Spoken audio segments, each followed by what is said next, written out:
their say on the show because I want to talk about the game. Okay, the game is what we're here to talk about more so than anything else. Obviously, we went with the super chats. We've got one from Red and Blue and Anders and a few others. We'll come back to you guys soon. But KJ's here with me, Sunshine as well, and Hussam. I'm actually going to go to Hussam first of all. A lot of the viewers, Hussam, have watched today's game of Man United, and they believe we essentially should be asking for Amorim to be sacked. Do you agree today's performance was because of the manager and the remedy should be sacking him? What's your thoughts on what a lot of our audience this evening are saying? My energy is consistent when it comes to managers. Like I said this even last season and during the summer, I was like, I understand why people want Ten Hag sacked, but I understand why they're keeping him as well, to just like give him a go, essentially with this new ownership and see what happens. And I keep the same energy for Amorim. The one thing I will say about Amorim, though, I understand patience. Patience is required. You expect fan bases to be patient. You expect fan bases to like get behind the manager, specifically in the beginning. But at the same time, the reason why I understand both parts now is because essentially you also need to see something to back. Like I'm not going to be, mad or call them crazy if they're Amorim out now. Like they have every right to be Amorim out if what they're seeing they don't think eventually leads to success or trophies or whatever it is. But if they believe in the vision and the project and the way that they're going, and they think that maybe certain positions need to be upgraded on, like a striker, like other positions, like Sunshine is here on the panel, and probably the biggest W take on YouTube when it comes to Man United is the fact that he said we didn't need to upgrade on a keeper. Many people disagreed, and now 2 years later it's like, okay, if you kept De Gea, would it have made that much difference to your life over signing a striker that can bag you 30 goals, over a midfielder, over these things? And I think there's a lot going wrong at Man United right now, and it's not just the manager. I did a watch along today, obviously, because it's really the only FA Cup game of this weekend that's worth watching, if we're being serious. Like, I'm being dead serious. It's literally the only one that's like worth sit down and watch. And not at one point in time, barring the Garnacho miss from like the one-on-one, did I ever feel like, oh, Man United are going to win this game and I'm supposed to be worried that they could be on the road to another trophy. Like, I always felt like Fulham, for the most part, were in some form of control of that game. And at Old Trafford, I don't think that should be happening. But when it comes to Ruben Amorim, it's kind of a long answer, but I'm going to do the Terry Flewers here, and I'm going to sit on the fence, and I'm going to say, I understand both perspectives, but if I was in your place, I would still say give the manager at least until the summer to get 3 or 4 of his players, and then at the start of next season, take it from there. But if you're Amorim out now, I can't be mad at that, because you have every right to be Amorim out. You have every reason to be Amorim out. So that's my honest opinion on the Amorim thing. And what have I sat on the fence on? Just out of interest, what are you referring to? I'm just doing the Terry Flewers, like I'm going to be the host that sits on the fence and, goes here. You mean be professional when you're non-Man United topics, essentially. Yeah. Okay. Well, I just want to understand whether it was a Man United opinion I was on the fence with. But yeah, look, listen, I hear you on that. And look, anyone who wants him out, I'm not angry at them. The only problem I've got with everyone who wants him out is I haven't heard a piece of logic that's different to repeating what we've done the previous 7 times. And what you also get is comments like this from the Red and Blue, is man's deluding himself. I love how he speaks like that. A little bit of affectation there, but man's deluding himself about Ineos. Firstly, I haven't really mentioned Ineos directly on the stream, so you bringing them up's crazy. He says, how are you sure they are planning to rebuild the whole squad? Now, again, so they've told us they're going to do it. I'm giving them time to complete it. If they don't, I'll criticize them. What I typically don't do in live Red and Blue is criticize Pete. I don't criticize KJ for failing to hit a target before the target's due. That would be weird, right?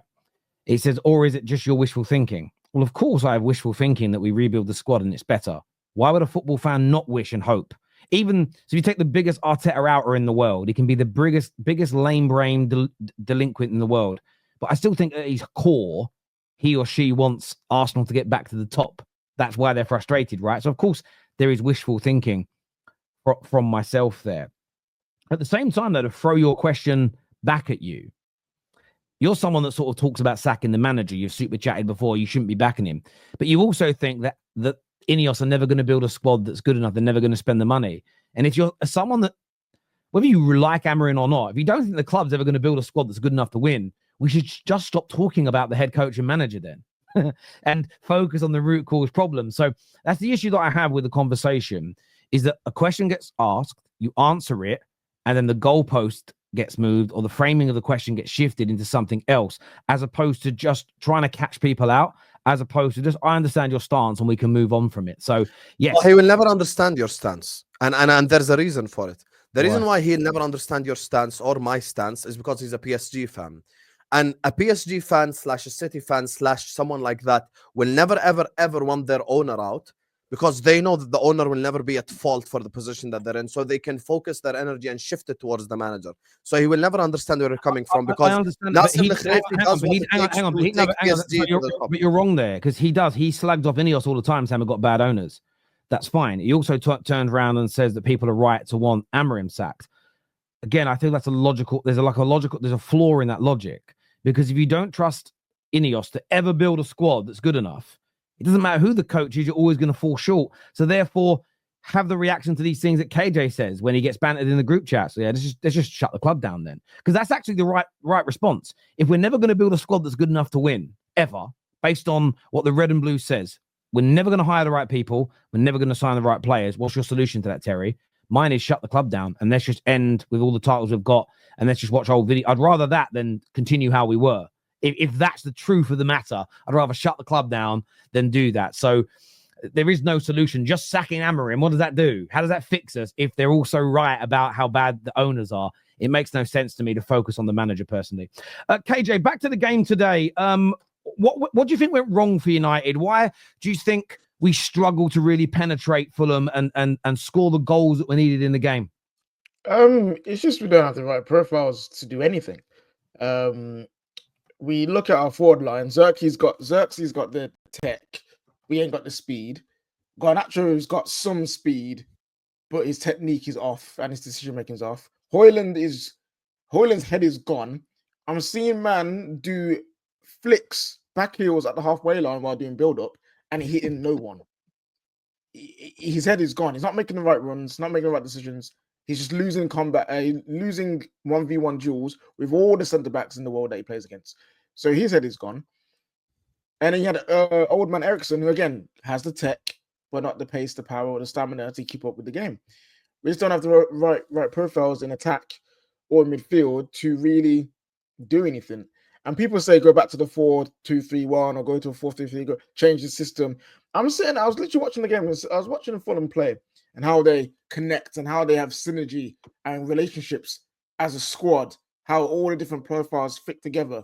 I'm like, even if we did win 2-4 at the back, what does that even equal to? What does that even make us do? We don't do anything. We don't do anything more than what we're doing now. Yeah, okay, cool. We get a couple 3 points here. Maybe we make it through the FA Cup to the quarterfinals, but we're just going to get knocked out anyway. We're just going to end up not being top 4 anyway. So the system thing for me doesn't really matter when you've got a squad build that we have, when we've got a squad roster that we do with loads of, again, individually talent. Cool, they've got it in different areas and would probably and can probably work individually, but all together it's a big mishmash. So yeah, okay, cool. Blame Amorim for not getting the best out of him. Cool, that's fine, whatever you want to say. But even if he was getting the best out of him this season, their max ceiling ain't that high anyway. So I'd rather focus on getting a new squad, and then when that happens, when we get like hopefully 5+ to 8 to maybe hopefully 10 if we're playing Football Manager in the summer, and he's got more of his players, then if you want to cuss him, say Ruben out and all of that, do that, innit? I'm not gonna fight back on that. Like, but we just ain't got a good squad full of profiles that don't match, so we can't really do anything. In a 4-3-3, who's up front 3? No, listen, I hear you on that, mate. I think there's a lot of... I also think as well, what's really interesting as well is that I wasn't happy with players leaving and no one coming in January.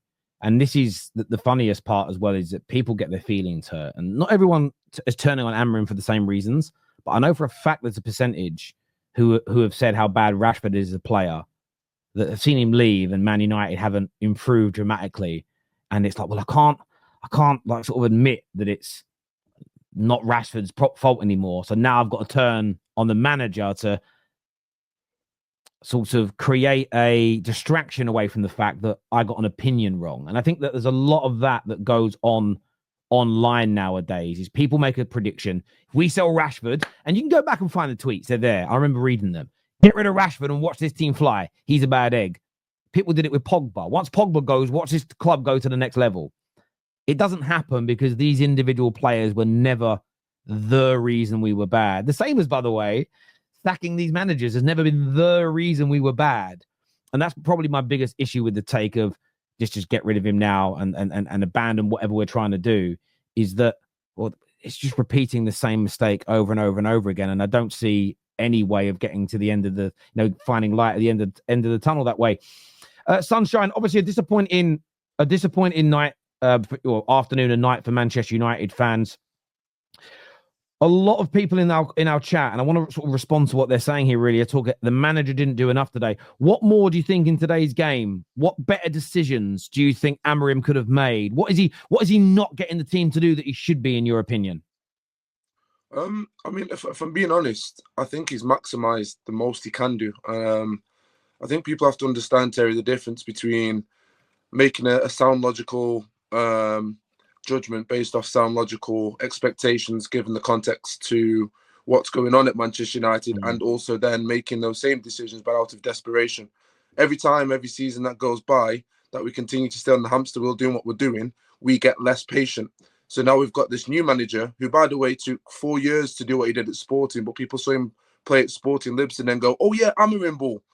Like, you have no concept or understanding how he got to that stage in the first place. No one knew what he was doing 2-3 seasons before that, before they started to hype him up. So it's almost like this quick fix mentality because they can't sit through the struggle, shall we say. And that type of mentality only breeds more disaster because you have silly expectations from a manager that has only had such a short space of time to not even have a proper window, for one, but two, the same constraints can be said for other managers. The only difference is what people are failing to realize, Terry, is that every manager that comes in has to undo the previous 3, 4, 5 managers we've had. And whilst that's been happening, we've been losing more money and more money. Now we're so broke, it makes it even harder to make a signing. And when we do make the right signing, even if it is on a 40k, 50k a week, like Zirkzee, correct me if I'm wrong, then that signing has to work out. Like, there's no room for error whatsoever. And the issue with that is we can then sell them and move them on, but then we then apply extra pressure to these players. So when we're buying Højlund for 72 million, people look at the price tag and have an expectation, not realizing, wait there, he was the second-class striker. We should have been having Harry Kane first one, if we're being serious. He shouldn't be seeing the minutes, but the reality is he's now in that situation where he has to hold the blunt of it. And that, to me, it isn't sound logical to expect that from a kid. And you can see the pressure that kid's under. We are doing that as a fan base because we've got irrational thoughts based on desperation. Now, I'm not saying it's not wrong to have standards of desperation, but at least have some clear, concise understanding to how you go to be successful. And respectfully, Terry, like you said before, I don't think many people have been successful in life, in sport, or at a higher level, and they don't understand the psyche that goes into sports performance. We can talk about talent all day, in my opinion, but can you get that talent to apply itself to, one, a new system, but two, can you get that talent to apply itself with the right way, in the right way? Sometimes that comes on the athlete. I will say that myself. You've been an athlete yourself as well. It comes down to the player. It has nothing to do with their ability, which is why we talk about Rashford. But sometimes the environment in which they are there to then try and work hard in is so toxic and horrible. And then you've got a manager who's just come in, played great football, battered City, did all this great stuff, and then gets what? 6 months. And then we're all just talking about sacking. And you're telling me that's not irrelevant pressure. I'm sorry. I don't think Amorim can do any more than what he's doing other than work with what he's got. And I will not judge a manager until he's had 4 years, like I've said, because every manager needs to build for that period of time. And you've got to sit through some ball crap. Yes, you can criticize the manager. If you genuinely think he should have made a sub, fair play. If you genuinely think he should have started Obi over Højlund, no problem. But these are surface level things that you could change that will not make the